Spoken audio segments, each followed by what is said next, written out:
नमस्कार।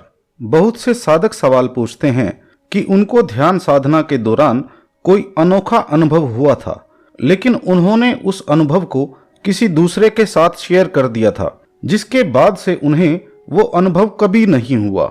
इसलिए उन्हें लगता है कि शायद परमेश्वर उन्हें इस बात की सजा दे रहे हैं, क्योंकि उन्होंने कहीं से सुना है या पढ़ा है कि ध्यान साधना में होने वाले अनुभवों को किसी के साथ शेयर नहीं करना चाहिए। आज हम इस छोटे से वीडियो में इसी विषय को समझेंगे। सबसे पहले आप एक बात समझिए कि ध्यान साधना का पूरा सफर हमारी आत्मा का आत्मज्ञान और ईश्वर अनुभूति को प्राप्त करने का सफर है। इस बहुत बड़े और विराट विषय को आम जनमानस को समझाने के लिए संतों महात्माओं ने सिर्फ इतना ही कहा कि आप अपने ध्यान साधना के अनुभव किसी के साथ शेयर न करें, अन्यथा इसके पीछे का कारण तो बहुत विराट और विशाल है। जैसे उपनिषद और वेदांत के अनुसार एक साधक को जागृत, स्वप्न, सुषुप्ति अवस्था से होते हुए तुरिया पद को प्राप्त करना होता है। इसी तुरिया पद की अवस्था को संतों महात्माओं ने और श्री गुरु ग्रंथ साहिब में चौथा पद या चौथी पौड़ी कहा गया है। ध्यान साधना की इसी अवस्था में पहुंचने वाले साधक को असल गुरुमुख कहा गया है। इस पद पर पहुंचकर ही साधक स्वयं की असली पहचान कर पाता है, और इस अवस्था में पहुंचने के लिए साधक के अंदर अहंकार तत्व मतलब मैं हम में पूरी तरह से खत्म हो जाना चाहिए। लेकिन ऐसा भी नहीं है कि संतों महात्माओं ने साधक को अपने मन की जिज्ञासाओं या ध्यान साधना में होने वाले अनुभवों के बारे में सवाल पूछने से मना किया हो। ये पूरा सिद्धांत मन की अवस्था पर निर्भर करता है। एक उदाहरण से आपको समझाता हूं, फिर आप पूरी तरह से समझ पाएंगे कि आप क्या शेयर कर सकते हैं और क्या नहीं, और किससे शेयर कर सकते हैं और किससे नहीं। जैसे अगर किसी साधक को ध्यान में बहुत तेज प्रकाश नजर आता है, जिससे उसे डर भी लगता है, और न ही साधक ये समझ पा रहा है कि इसके आगे उसे क्या करना चाहिए ताकि वो इस अवस्था से आगे निकल जाए। अब अगर साधक इस अवस्था के बारे में अपने दोस्तों से बात करे जो कभी ध्यान नहीं करते, उनके लिए मात्र ये अजीब सा टॉपिक है जिसके बारे में उन्हें कोई समझ नहीं है। वो आपकी बात एक कान से सुनेंगे और दूसरी से निकाल देंगे। अगर आप उन्हें बार बार अलग अलग तरीके से इस बात को समझाने की कोशिश करेंगे तो वो आपको पागल ही कहेंगे या इग्नोर करेंगे। दूसरी बार आप इसी बात को किसी दूसरे साधक के साथ शेयर करते हैं और वो आपको कहता है कि उसे खुद अभी तक दिव्य प्रकाश के दर्शन नहीं हुए हैं, तो वो आपको इसके आगे के बारे में कुछ नहीं बता सकता। लेकिन अब की बार रिएक्शन होगा।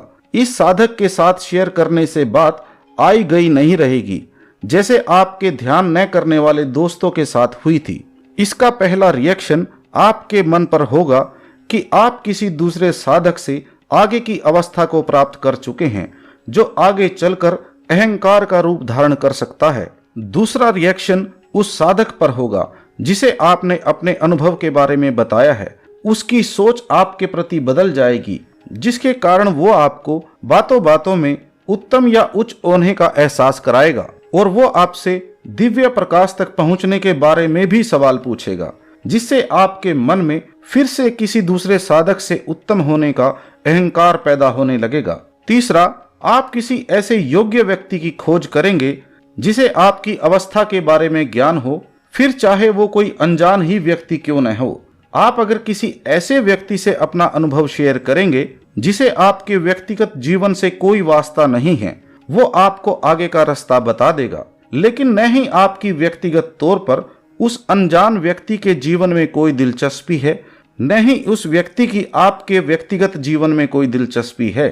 आप दोनों ने सिर्फ आध्यात्मिक अवस्था के बारे में सवाल जवाब किए हैं, तो ऐसे में आपके मन में उस व्यक्ति के लिए आदर सम्मान पैदा हो सकता है। और अगर वो व्यक्ति वाकई परम पद को प्राप्त कर चुका है, तो आप चाहें उसे गुरुजी कहें, संत कहें, या उनके पैर छुएं, या उनके बारे में कुछ अच्छी अच्छी बातें कहें, लेकिन उसके मन में रत्ती भर भी अहंकार पैदा नहीं हो सकता, क्योंकि उसको ज्ञान है कि उसमें और आप में कोई फर्क नहीं है।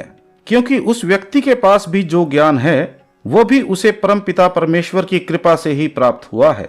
इसीलिए ऐसा नहीं है कि आप अपने अनुभव किसी के साथ शेयर नहीं कर सकते, लेकिन सवाल ये है कि जब आपके मन में किसी के साथ अपना अनुभव शेयर करने का विचार आता है तो उसके पीछे मन में इच्छा क्या है।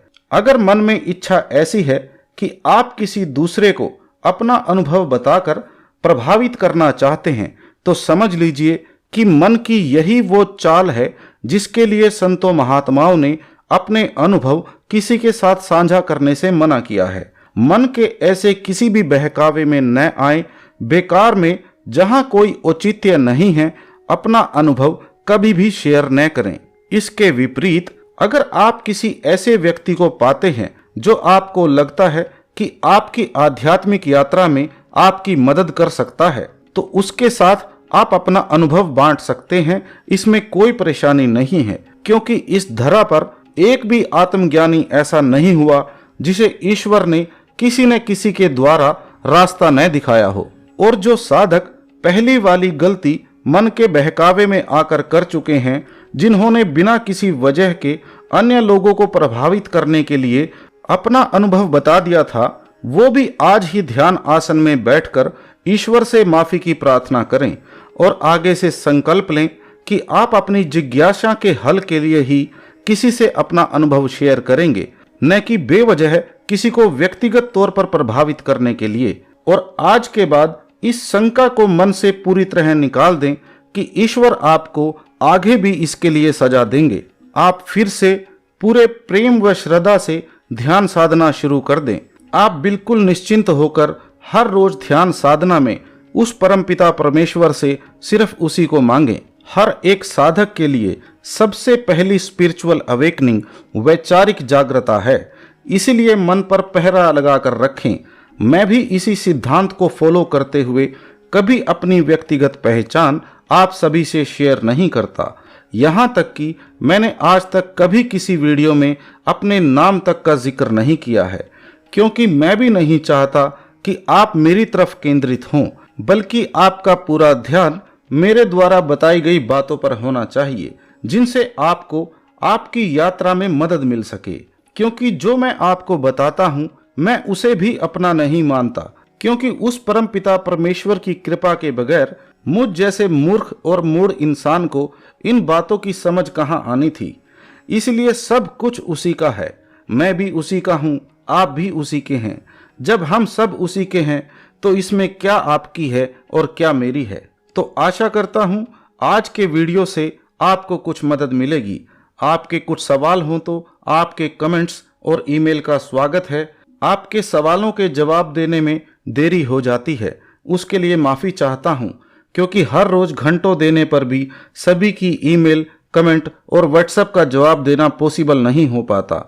आप सभी का समय देने के लिए बहुत बहुत धन्यवाद।